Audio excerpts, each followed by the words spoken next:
You're listening to Civic Media. You can tune into any of our live shows on any radio station across the state with the Civic Media app. Find us in your phone's app store and listen anytime, anywhere. This is your WGBW Daily News Roundup for the Talk of Green Bay, 97.9 FM and 1590 AM. For 97.9 WGBW News, I'm Lisa Hale. Negotiations have been on and off for over a year, but finally, Brown County and C. Rice agree on where and how to move the coal piles that have been on prime waterfront property for 125 years. The coal will not go to the former Pulliam Power Plant site, but rather to the Fox River Terminal, which C. Rice's parent company owns. It currently houses salt there, but the salt will be moved to a 16-acre area of the former Pulliam site. The coal currently sits on property in downtown Green Bay that studies have shown could create $150 million in development. Green Bay Mayor Eric Genrich. This is a difficult thing to do. If it were easy to solve, it would have been solved 50 years ago, 75 years ago. It's literally something that mayors of the city of Green Bay and other community leaders have been working on for upwards of 75 years. So this is a massive achievement. The state of Wisconsin threatened to pull a $15 million grant earmarked to expand port operations at the Pulliam site if a deal was not reached. Diana Moss, the Assistant Deputy Secretary of the Wisconsin Department of Administration, said that a generational impact will be made as the grant money is put to work. The air quality advisory our state has been under for most of the week has been extended through noon today. The DNR said the air quality index is still in the orange range, which is unhealthy for sensitive groups like older adults, young children, pregnant people, and anyone with respiratory issues. The issue is smoke and haze from wildfires in Canada. Officials recommend making outdoor activity shorter and less intensive. Also, watch for symptoms including excess coughing or shortness of breath. 2 bodies were pulled from the waters in Door County this week. On Wednesday, Door County Sheriff's officers recovered the body of a female from the Bay of Green Bay near Little Strawberry Island. On Thursday morning, Sturgeon Bay Police recovered a male from the water near the Door County Maritime Museum. Both incidents remain under investigation. Oshkosh-based North Valley Precision recently purchased a manufacturing warehouse in Menasha to handle pre-shipment and post-shipment quality operations and inspections, creating over 50 jobs in the process. Company founder and CEO Brandon Erickson said they are actively hiring for metal finishing and quality control. North Valley Precision provides quality assurance to its manufacturing customers, specializing in on-site inspections, data collection, and supply chain control. A breakdown in negotiations over a tax cut and other spending measures in Wisconsin threatens to put the 2026 race for governor on hold, with the Democratic incumbent saying he will not announce his decision on seeking a third term in the swing state until after a budget deal is done. Governor Tony Evers and Republicans who control the legislature have been meeting in private since April, trying to hammer out a deal ahead of the July 1st deadline. But those talks broke down late Wednesday. Wisconsin is poised to be in the national political spotlight again next year, with the race for governor and a fight over control of the legislature. Republicans introduced a bill yesterday that they say would make hospital prices more transparent in Wisconsin. Savannah Tomei Olson has the details. A study from the Wisconsin Manufacturers and Commerce Foundation found Wisconsin has the 5th highest healthcare costs in the country. Their study showed private health plans paid more than 300% more than Medicare did for the same services. Dr. Nicole Hemkiss owns Advocate MD in Madison. I remember an experience 1 or 2 years ago of calling one of our local healthcare systems, and I had a list of 4 or 5 specific x-rays that I wanted to get the cash price for. I was doing this for our patients in order to figure out what would be the most competitive prices for them. After being transferred to 3 or 4 different people, multiple calls back and unreturned phone calls, I was told that they couldn't give me the cash price because they needed to run this through insurance. And I explained to them that they should know what they are charging for a service that they are doing at their hospital. Meanwhile, just this week, an analysis from Turquoise Health showed Wisconsin has the highest price transparency in the nation. Federal price transparency rules were put in place in 2021, and since then, no Wisconsin hospital has ever been fined for breaking those rules. For Civic Media News, I'm Savannah Tomei Olson. Everyone gets to enjoy Wisconsin state parks, trails, and waters for free this coming weekend.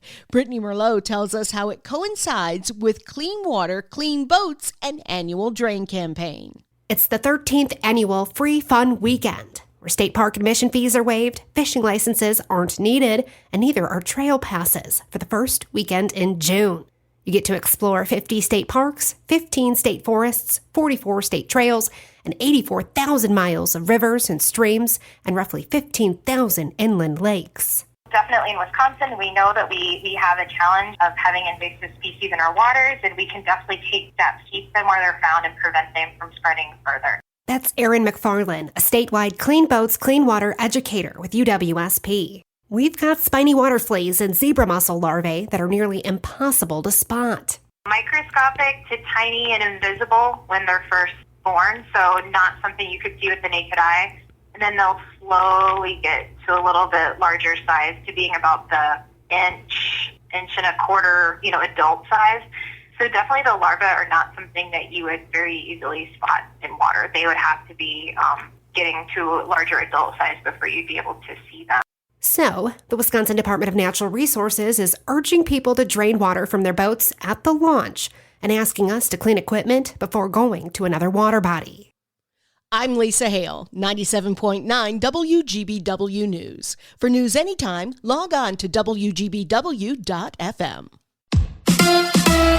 A homestand for the Brewers. Hi, I'm Mike Clemens with sports. The Milwaukee Brewers begin a 12-game homestand tonight, their longest of the season, against the Padres. That's followed by the Braves next week, and then the second-place Cardinals. The Crew coming off a day's rest after beating the Reds 9-1 on Wednesday. NFL. Aaron Rodgers will sign a one-year deal to play for the Pittsburgh Steelers. Rodgers has kept in touch with their head coach. Listen, I've talked to Mike Tomlin, great dude. It was nice to go into the city. I'd never really spent any time in Pittsburgh other than the few times we've played there. But yeah, I've enjoyed talking to Mike. NBA Finals, Oshkosh North High School grad Tyrese Halliburton has done it again. A last-second shot to lead the Pacers to a win in the playoffs, 111-110 over the Thunder in Game 1 of the Finals. Man, we just we keep believing, and we stay together. And it ain't over till it's over. It ain't over till it hits zero, and we just keep pushing. So, like I said, really proud of this group. That's the Pacers' Tyrese Halliburton with Sports. I'm Mike Clemens.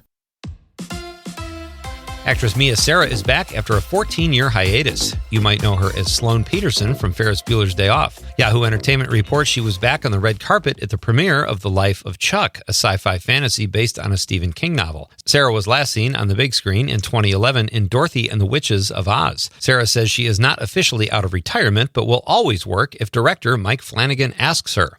I feel the same way. Here is some cool news on the heels of a really good documentary about Sly and the Family Stone. The Hulu documentary Sly Lives was insightful and a really fun watch. Now, 60 years after a concert recording, a new album will be released. According to Variety, The First Family, live at Winchester Cathedral, 1967, will be released this summer. The band's manager put the recordings in a vault shortly after the show decades ago. They were discovered in 2002. The new old material will be released July 18th on High Moon Records. Comedian Sinbad will appear in Tyler Perry's upcoming film, Straw. This may not sound like major news, but it is when you factor in that the comedian suffered a debilitating stroke 5 years ago and was hospitalized for months. The former star of his own show called The Sinbad Show said he is thrilled for the opportunity to be back in front of the camera and said the road back has been difficult. According to the New York Post, the film also stars Sherry Shepherd and Taraji Henson. Director Perry says, "I know it's been really difficult for him, so giving him this opportunity made me feel amazing." The daughter of Tim McGraw and Faith Hill chose Pride Month to come out as queer. 28-year-old Gracie, the oldest of the couple's three daughters and a working actress, shared the news in an Instagram post on June 2nd. This is the first time the country music power duo's daughter has opened up about her sexuality. McGraw and Hill have yet to comment on the post, but in the past, Hill has expressed public support for the LGBTQ+ community. Wicked might have gotten shut out at the 2025 Oscars, but it is a true box office blockbuster. Universal Studios is busy getting the word out about Wicked for Good, Chapter 2 of the film adapted from the Broadway musical, which made just shy of $500 million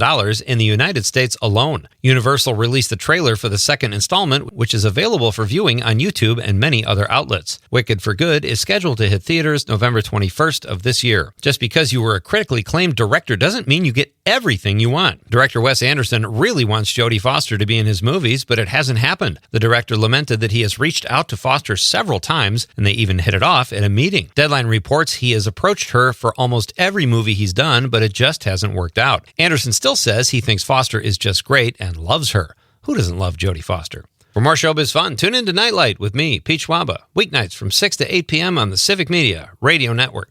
Partly to mostly cloudy today with a high in the mid to upper 70s this afternoon. We may catch an isolated shower or thunder shower later today. Tonight, partly cloudy in the mid 50s. Tomorrow, partly to mostly cloudy, mid 70s. Sunday, scattered thunderstorms with a high of 73.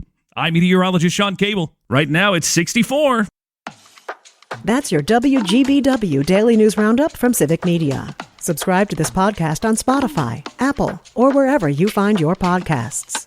Find more news at WGBW.FM.